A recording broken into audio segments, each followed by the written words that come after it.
sir ধন্যবাদ দে আমি মানে সৰুতে আই পিতাক হেৰুৱা মানুহ এতিয়া এইজনে আমাৰ মাই বাপ আৰু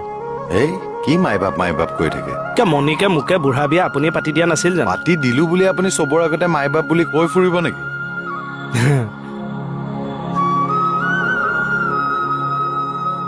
খাটনিয়াৰ বিহু বুলি ময়ো আপোনালৈ এটা উপহাৰ লৈ আনিছো দেখিছেনে বাৰু কিয় দিব লাগেনো আপুনি নলয় যদি আৰু মোহনকে দি দিম মোৰ চাইজ তালে নহ'ব ভাল লাগিছে দেই টি চাৰ্টটো বিহু প্ৰগ্ৰেমত পিন্ধিব পাৰি হয় কেনেকুৱা পাইছে বঢ়িয়া ছাৰ নতুন ছাৰকো গামোচা এখন দিয়া হ'লে ভাল পালেহেঁতেন এখনহে আনিলো তে খাটনিয়াৰ এতিয়া যাওক আৰু কামে কাজে লাগক গৈ হয় ছাৰ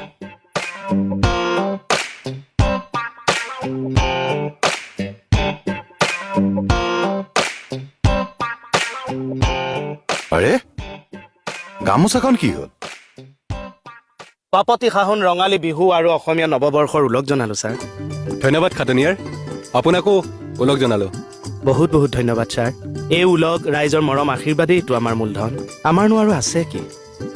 মোৰ গীতৰ হাজাৰ শ্ৰোতা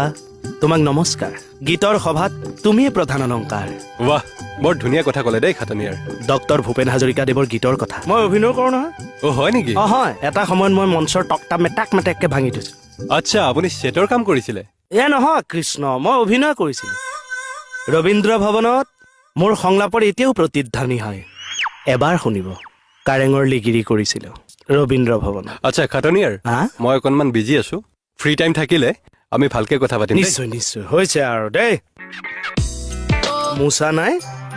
বোলোতে নাই চাওকচোন নাই ই হ'ব নোৱাৰে ছাৰ হাজাৰ অপশক্তিয়ে চেষ্টা কৰিলেও আমাৰ বিহুৱান আমাৰ কৃষ্টি আমাৰ সভ্যতা আমাৰ জাতিক নাইকিয়া কৰিব নোৱাৰে ছাৰ আজি বিহুৱে বিশ্ব দৰবাৰত প্ৰতিষ্ঠা পালে বিহুটো কি কালিলৈ নাই বুলি ক'লে নাইকিয়া হৈ যাব নহয় হে মই গামোচাখনৰ কথা কৈছো গামোচাই জিআই টেগ পালে ছাৰ গ্ল'বেল ইণ্ডিকেটৰ যাৰ কাৰণে জিঅ'গ্ৰাফিকেল ইণ্ডিকেশ্যন পালে